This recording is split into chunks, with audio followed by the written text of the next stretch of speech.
बलौदाबाजार जिला के कसडोल विकासखंड अंतर्गत ग्राम खपरीडी में 15 दिन पहले परमेश्वर साहू नामक व्यक्ति को बेरहमी से पीटने का वीडियो वायरल हुआ था।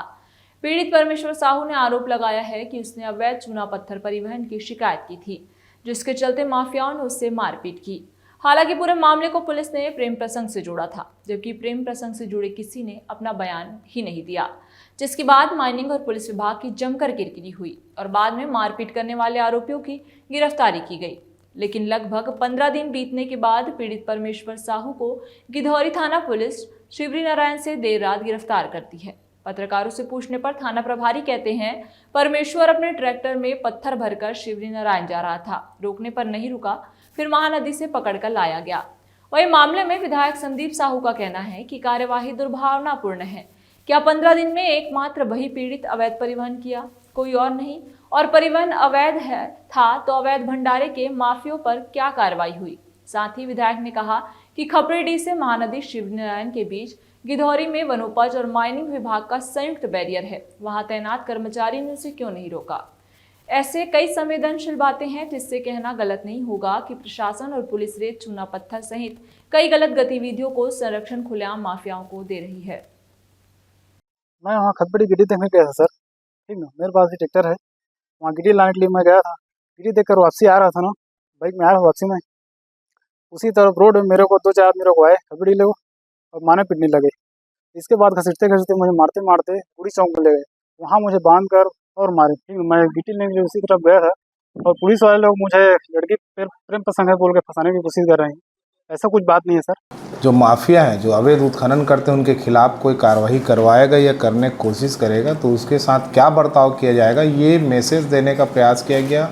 एक व्यक्ति को फिल्मी स्टाइल में बांध के कई घंटों तक मारा गया, कोई व्यक्ति बचाने नहीं आ पाया। लेकिन मैं मीडिया के साथियों को बधाई देना चाहता हूँ, आभार व्यक्त करना चाहता हूँ, जिनके कारण वो मामला मीडिया में जब आया तब वहाँ फिर खपरीडी में कार्रवाई शुरू हुई, पुलिस विभाग की कार्रवाई शुरू हुई, नहीं तो उससे पहले 2 दिनों तक कोई भी उसमें सुनवाई नहीं हो रही। खपरीडी गांव को पूरे आधा खोद दिया गया है, मेरा आरोप पहले भी था। मैंने माननीय कलेक्टर साहब को चिट्ठी लिखा, उनको निवेदन किया, उसके बाद वहां कार्रवाई हुई। 7 क्रशर जो भंडारण है जिनमें अनियमितता पाई गई उन पर कार्रवाई की गई। या वहाँ जो अवैध क्रशर चलते हैं, जो इस लड़के के कारण वो जो गाँव है वो चिन्हित हो गया, सरकार के नज़र पे, कलेक्टर के नज़र पे, प्रशासन के नज़र पे तो कार्रवाई हुई। इस कार्रवाई को भुनाने के लिए या कोई दुर्भावनापूर्वक सिर्फ एक ट्रैक्टर को और इस पीड़ित लड़के को पकड़ा जाता है। मैं इस कार्रवाई का कोई वो विरोध नहीं कर रहा हूँ, अच्छी बात है कि कार्रवाई हुई, लेकिन सिर्फ क्या एक ही ट्रैक्टर से उत्खनन हो रहा है पिछले 15 दिनों से? कुछ ना कुछ झोलमाल है, एक बड़ा माफिया राज चल रहा है। ग्राम खपरीडी में एक हादसा हुआ था जहां गांव में एक परमेश्वर साहू नाम के युवक को बांधकर बीच चौराहे पर न सिर्फ डंडे से मारा गया था बल्कि बेल्ट में भी मारा गया था। पूरा मामला जब वीडियो वायरल हुआ और मीडिया के संज्ञान में आया तो मीडिया, चाहे इलेक्ट्रॉनिक हो या प्रिंट हो, इसे बखूबी प्रसारित किया गया, जिसके बाद जिला प्रशासन के द्वारा जागते हुए उसमें संलिप्त 5 आरोपियों को गिरफ्तार कर बाकायदा जेल भी भेजा गया था। अब बात यहाँ पर फिर से वही निकल के आती है। 15 दिन पहले जिस पीड़ित को मारा गया था उसी पीड़ित को एक बार फिर गिधौरी थाना पुलिस शिवरी नारायण से अवैध जो पत्थर था उसको तस्करी करते पकड़ा गया है। अब देखना दिलचस्प ये होगा कि आखिर 15 दिन में आखिर क्यों एक ही ट्रैक्टर के ऊपर कार्रवाई हुआ? क्या आखिर वो जो कार्रवाई था द्वेषपूर्ण था? पूरे मामले में विधायक कसडोल विधानसभा के विधायक जो हैं संदीप साहू, उन्होंने प्रेस वार्ता किया और पुलिस विभाग और खनिज विभाग पर एक आरोप लगाते कहा गया है कि ये पूरी कार्रवाई द्वेषपूर्ण थी। 15 दिन पहले जिस परमेश्वर साहू को लोगों के द्वारा मारा गया था, जिसे पुलिस प्रेम प्रसंग बताया गया था, अगर वो प्रेम प्रसंग था तो वो लड़की कहाँ है जो उसमें इन्वॉल्व थी? तो इस कहीं ना कहीं विधायक का सीधा आरोप है पुलिस विभाग और खनिज विभाग जो अवैध तस्करी है, जो अवैध तरीका से तस्कर लोग हैं, जहां खनिज हो रहा है उनको बचाने का प्रयास किया जा रहा है और मासूम और आम जनताओं को पीसने का काम किया जा रहा है। वहीं पूरे मामले में पीड़ित के द्वारा ये भी बयान दिया गया है कि अवैध जो खनिज हो रहा है चूना पत्थर की, उस पर उन्होंने कार्रवाई की मांग किया था, जिसके लिए जो माफिया थे, चूने और पत्थर के जो माफिया हैं, उनके द्वारा मुझे पीटा गया था।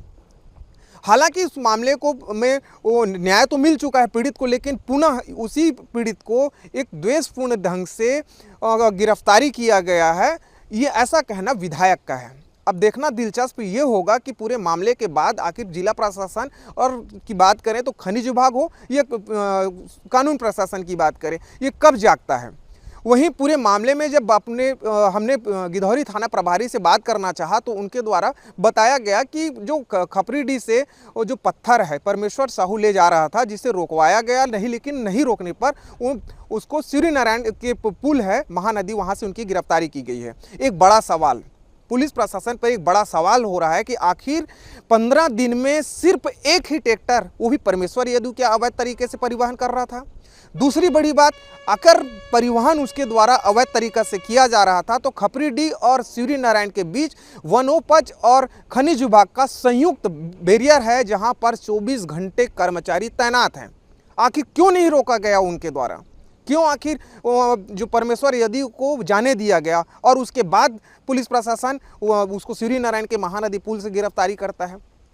अब देखना दिलचस्प होगा कि आखिर परमेश्वर यदू जैसे मासूम लोगों के ऊपर कब कानून का अपने द्वेषपूर्ण भावों को त्यागता है और जो सही मायने में जो माफिया हैं, चाहे हम बात करें रेत माफिया की बात करें या चूही पत्थर खदानों में जो अवैध तरीके से खनन हो रहा है, उनकी गिरफ्तारी कब होती है, ये देखना दिलचस्प होगा। जागना पड़ेगा जिला प्रशासन को। हम यूं ही नहीं कहते, लगातार लोग कह रहे हैं सत्ता बदली है, शासन भी बदला है, लेकिन अगर कुछ नहीं बदल सका है तो वो है ग्रामीण अंचलों का बदहाल, ये देखने को साफ दिखता है। कैमरा पर्सन माखन के साथ मैं जयप्रकाश साहू, रफ्तार मीडिया, कसडोल।